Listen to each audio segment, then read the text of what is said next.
Good afternoon, everybody. Today happens to be my first day at Hannover Messe, so I feel I'm a little late to the party. For most of you, it's probably the last day. But I still sense there's a lot of energy, and I had a pretty good day, and I hope the same goes for you. I work for a company called Autodesk, and for those of you not familiar with Autodesk, Autodesk is in the business of providing software that enables people to make things, to design things, to manufacture things, to plan, create, and run factories. So essentially, we're in the business of making anything from the car you drive to the building you live in. Today, I'd like to talk about three things. The first one, and this is quite relevant for us as a software manufacturer, is the state of AI and automation in manufacturing. And we've got some interesting data from some of our customers on that subject. The second thing is some of the challenges we're seeing with adoption of AI and automation in manufacturing. And the third one are some examples of how some of our customers are already now using automation and some AI in their day-to-day work.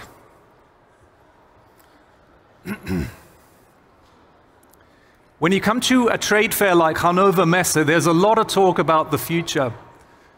And very often, the future is much slower than we think. We talk a big game about innovations, and it doesn't take 5 years, it takes more like 30 years for them to finally materialize. And the same goes for the future of work. And for a long time, I thought that the future of work was going to be far in the future. But I think in recent years, the future has really caught up with us. So the way we work has changed fundamentally. What does that mean? Well, in the past 20 years, we've seen a lot of ramping up of communication technology. We've seen the advent of mobile devices, of cloud computing, cloud storage. A major boost to working from home, to working away from the office, of distributed working. And there's been a bit of a catalyst for that, of course, but I think work has changed fundamentally in recent years.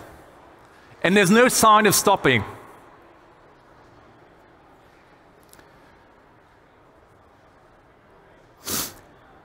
The next big thing that's coming is at the moment causing a lot of concern for governments around the world. Governments are trying to regulate it. They're trying to wrap their hands around it to understand what it means. Educators, too, are trying to understand what it means. They're trying to contain it somehow. And if you've been following the news, and if you're in the media and entertainment business, you've also seen some huge strikes. People in the creative industries, writers and actors rising up against it. And also this new technology, this future, there's also changing the way we perceive reality. Sometimes it's now difficult to understand whether something is real or not. There's a lot of fake things out there, and this has happened only in the space of the last 1 or 2 years. AI has arrived. There are always certain tipping points in technology, and I think we've seen a tipping point with AI. And you may say, well, is it really going to affect me? Is it going to affect the way I work? Well, from our vantage point, from us as a software vendor, we're seeing that there are a lot of people out there, very creative, very innovative people that use our tools or other tools, trying to solve problems. And they're just waiting to solve problems in new ways. AI is enabling all of that. And if you walk around the fair, you see a lot of new ideas and solutions that enable AI. And that's only the beginning. Because one thing that AI does is that it changes the barriers to entry, and it changes ultimately the interface that you have to use complex software. We're in the business of technical software, and sometimes it's very difficult to use that software, and also to design the complex structures and complex products that our customers design. But AI is dramatically lowering those barriers. So at a minimum, you're going to see a lot of people crowding into your space with new approaches to things that you've done in a certain way for a long time. AI technologies, from machine learning, generative design to generative AI, and programs such as ChatGPT and Midjourney and all the others that are out there, are changing the way people work. AI has the ability to analyze data, to sift through huge amounts of data very quickly in a way that we can't. It's able to automate repetitive tasks, it's able to analyze things, and it helps you with problem solving and gives you contextual assistant co-pilots. And that enables you to do things, to save time doing things you don't want to do and focus on creative things and exploration. Now, the current instances of AI we're seeing in primarily the creative industries are interesting, and a lot of us are already using them. But what about manufacturing? Manufacturing is a different beast to the applications that we've seen so far. Well, we've asked some of our customers what they think the future of AI in manufacturing is going to look like.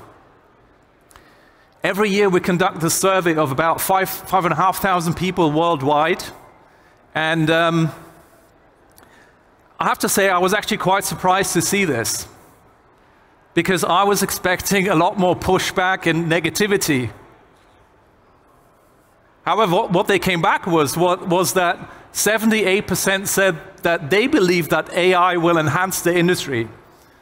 So they didn't say, I believe that AI will destroy my industry, but they said they will enhance it. So I think that's a good thing, very positive. The other finding that I want to highlight, and I found this quite surprising as well, 78% are confident that their company will make the right decision when it comes to AI. So I think that's quite a vote of confidence. And again, quite a surprising finding. But yeah, I mean, in keeping with this positive theme, 79% agree that AI will make the industry more creative. And the final statistic I want to throw at you is that 66% believe that AI will be mandatory and required in the industry in the next 2 or 3 years. So I'm sometimes an optimist, sometimes a bit of a pessimist. I'm usually skeptical when it comes to technology hype. So I was quite surprised by this. I think there's a lot of positivity around the term, and I find this quite encouraging, to be honest. There's a lot of positive feedback from our customers all over the globe. Now, the perception of AI and the adoption is not distributed evenly across the world. We have different adoption across different countries. And as you can see here, Japan, Italy, Canada, they're still a little bit on the fence, whereas Germany, USA, and Nordics seem to be right up there, very bullish when it comes to AI adoption. The main difference between adoption, apparently, that's what our customers are telling us, is that there's some uncertainty about regulation. Regulation is one issue that will sort of drive adoption, obviously, and the other one is the maturity of AI in general, and the maturity of AI in manufacturing, architecture, and sort of the more technical industries. And you sort of get the feedback that, well, you know, if I generate this model, it's not quite there. Everything that I do still requires human supervision. So we're not quite there yet with some of the maturity, and that is preventing adoption.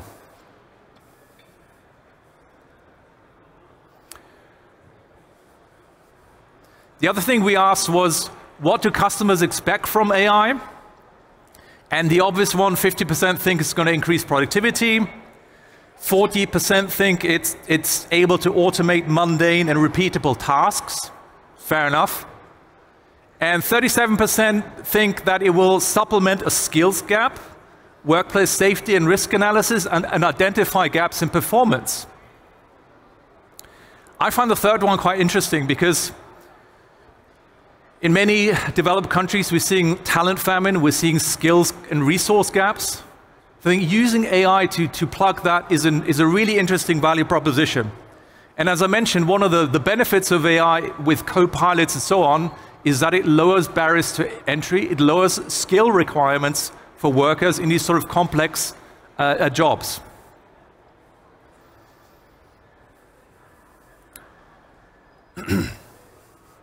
So AI is having a moment. We're seeing really great, interesting applications, mostly sort of in the creative space. And what our customers are telling us in the manufacturing space is that they're very positive about AI. I find that very encouraging. AI is, of course, all over the news. ChatGPT has been the fastest growing application of all time, right? And according to Goldman Sachs, AI is expected to improve and grow global GDP by 7% over the next 10 years. Okay. That's all goodness. Let's give this a bit of a reality check. When we speak to manufacturing companies and we just sort of go in and try to understand their product development processes, their factory operations, their planning processes, and so on, reality is messy, for lack of a better word, right? Virtually every manufacturing company that we deal with has silos, broken processes, data silos. You're dealing with analog bits of data, paper, Excel files, right? You know what I'm talking about. So the reality is very different. It's very messy. The reality when it comes to data is unstructured, disconnected, and siloed. And what I would say is, you now try to apply some AI to this, right? It's going to be difficult.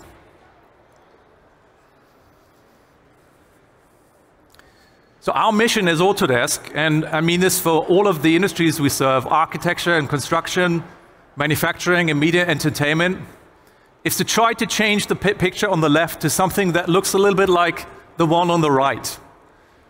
And the idea of Autodesk at the moment is that we create industry clouds for our respective industries that put data at the center, where data is cloud-based,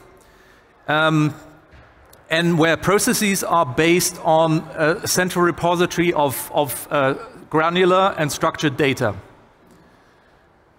That helps with silos. It helps to create a lot of automation and efficiency already in processes. And there's one other reason why we need it. Because you can't apply AI to unusable, unstructured data, right? You need usable, organized data before you can apply AI. Which is why there are some companies out there that I spoke today, and their business is actually taking all that messy data and trying to make some sense out of it before you can then apply an LLM.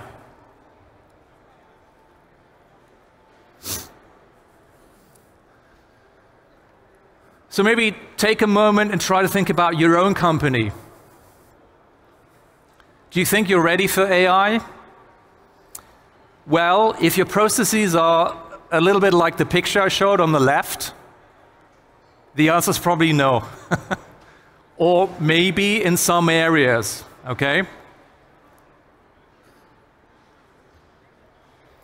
If you don't have digitized and structured processes, it's going to be difficult to shortcut and leapfrog to having a completely AI-enabled digital process in your company.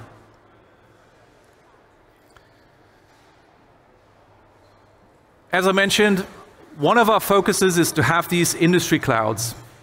For manufacturing, this industry cloud is called Fusion. Fusion is cloud-based. We lift and shift all of the design and manufacturing data to the cloud, which enables seamless collaboration from initial design through to manufacturing, through to factory operations. And of course, we connect this cloud also to an ecosystem of ecosystem partners. What do I mean by this, and how does this play out in real life? I mean, this sounds very abstract, but let me show you an example of how some companies are already doing that in some areas. The examples I'm going to show you is from a company called Rivian, and they already have a very digitized approach when it comes to automotive design, conceptual design, and review. So they've already cracked that, they've already digitized their process, and the results are really encouraging.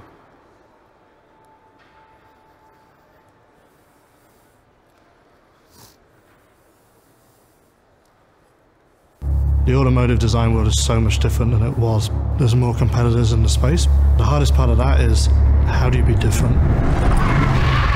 The excitement of joining Rivian was this idea that it was something new. It was this type of vehicle that hadn't really been done before. You know, it has hints of something, maybe your nostalgia that you've seen before, but it feels totally fresh and new. It's electric and it's still so functional.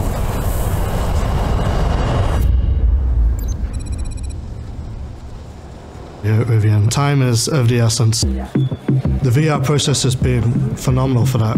We use Autodesk Alias and combining that with Sub-D and also Autodesk Fusion.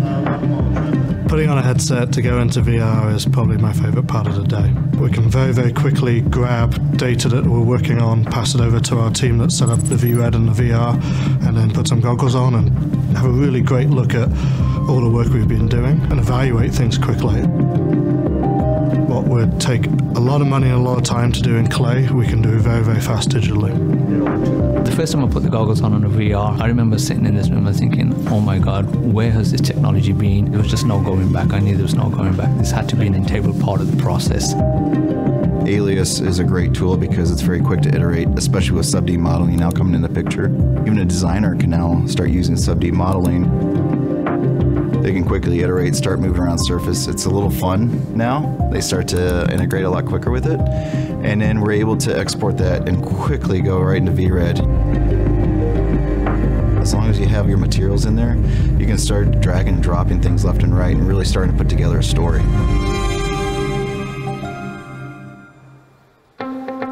We have a material scanner. We'll actually take that small sample, put it into the machine, it reads it, we can then import it into VRED and actually apply exactly what we see physically directly into the model.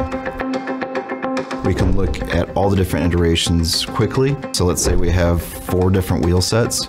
We can then do a switch that we can then look at different wheels through iterations. It's really, really good with handling large amounts of data. It's allowing us to really evaluate design properly, more so than you even can on a clay model. So it gives you a sense of reality without making any physical models. Does that door panel feel high? Does the steering wheel feel too low? Really, really helps us streamline the process, help with the resources, and saves a lot of time. So the amount of clay, material, wood, foam that we've been able to save, a significant amount. So VR is not only allowing us to be more sustainable, but also it allows us to have a collaboration between different teams. We're using VRED internally here to do design reviews. It's so important that we put so much care into every detail. It's not often you get it right first time, you know, it's quite often that's a very long process.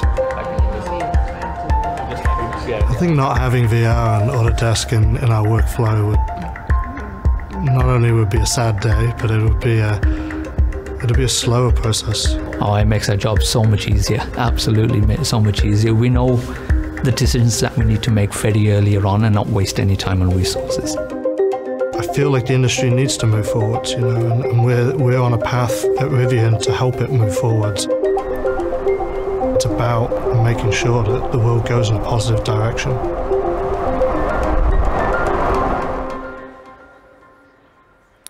Yeah, so that was Rivian, and if you ever try to see that immersive experience, the actual virtual model looks incredibly photorealistic, like the real thing. It's very impressive. Rivian is just one example. They already have this digital design twin, since they're able to do that, you can also apply AI to that. And Autodesk has acquired a company called Blank AI in this design space, which which you will hear more about later this year. In addition to product design, there's also great applications of leveraging a factory model, in this case, a digital model. And our digital factory offering uses BIM data and digital planning software and enables, again, a digital twin of the factory, bringing together all kinds of collaborators you need for the planning stage of the factory, but then also for operation. And this solution is already being used by customers today. Companies, some of you may know GEA, which is a process industry system provider. They've been able to save 30 to 80% of engineering time, depending on the type of project. This is also being used by a startup company called Über, electric vehicle company. They've been able to save around 35% of costs. And a company from Spain in the concrete space is actually able to dramatically increase their product quality using this approach. One other example that kind of goes back to what I said earlier, that AI enables new ways of doing things, is a company called Coral Maker. This is a startup from Australia that cares very much about I always call it the reforestation of corals. And the global coral population has been decimated by 50%. Every year this gets worse. Increased water temperatures leads to coral bleaching. And the researcher behind this company is trying to repopulate corals by essentially creating new coral reefs in areas that are colder, essentially, so in a more hospitable environment. The way to do this is that they use reclaimed concrete and basically plant little bits of coral, right? And then you put that at the bottom of the ocean, and this whole process is very manual.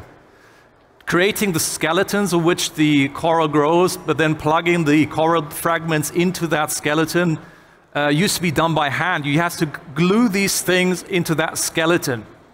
And this manual process resulted in 1 hectare of new coral being created a year. This researcher has turned to Autodesk and actually joined something we call a residency program.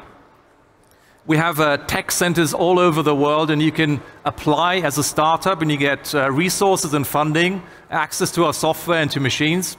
And this researcher worked with Autodesk researcher to create an automated solution. They leveraged Fusion, and they leveraged Fusion's design as well as computer-aided manufacturing capabilities, created AI that uses robotics to completely automate the whole process. And the result of the new industrial coral making progress is that they're now able to create 100 hectares of new corals per year. 100 instead of 1 hectare. Again, this is obviously not a manufacturing company, but I think it goes to show what methods, the design and make tools and AI can do to solve problems in new ways.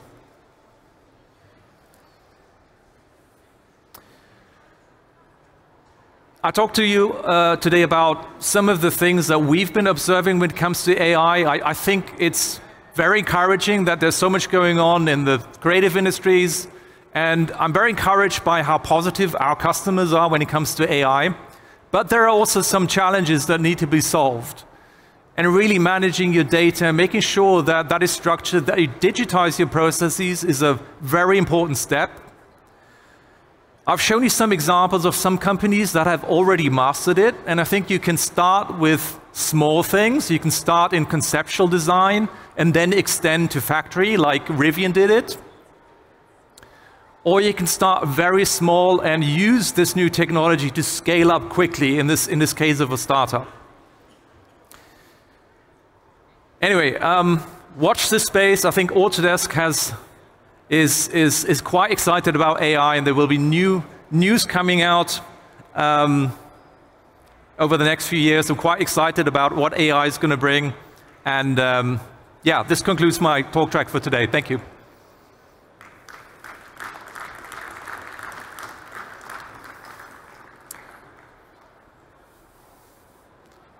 Okay, any questions from the audience?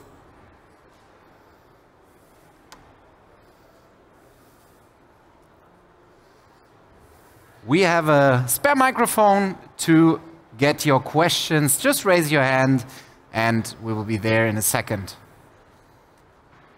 Everybody looks happy so far. Maybe from my side, like what would be the most common question asked that you experience from your clients and the partners you talk to? Is there anything that surprises you or where you say, oh, I wouldn't have expected that? When it comes to AI, you mean? I think there's just generally confusion what the best application of AI is in manufacturing. So I think we get the question a lot, you know, what makes the most sense for us? And as I said, we are still very much at the beginning, and it's still a time of exploration and trying things out. So there's no clear answer to that. No, but that's fine, because I think it's very important to talk about the topic of AI, especially in this kind of panel or audience. So if you would like to ask our expert more questions, please feel free to do so. He will be around for a couple of more minutes. Anything that was your highlight here at the Hannover Messe that you saw? Well, obviously there's the Autodesk booth, which is always a highlight. I can imagine that. I spoke to a company that applies AI to IoT, and it uses, it basically has a way of structuring unstructured data in the factory and then running LLMs over it. I think that's a very promising area of AI application. That for me personally was a highlight. And hopefully we see each other next year, and excited to know more about Autodesk. Thank you very much. You're welcome. Thank you. And thanks, everyone.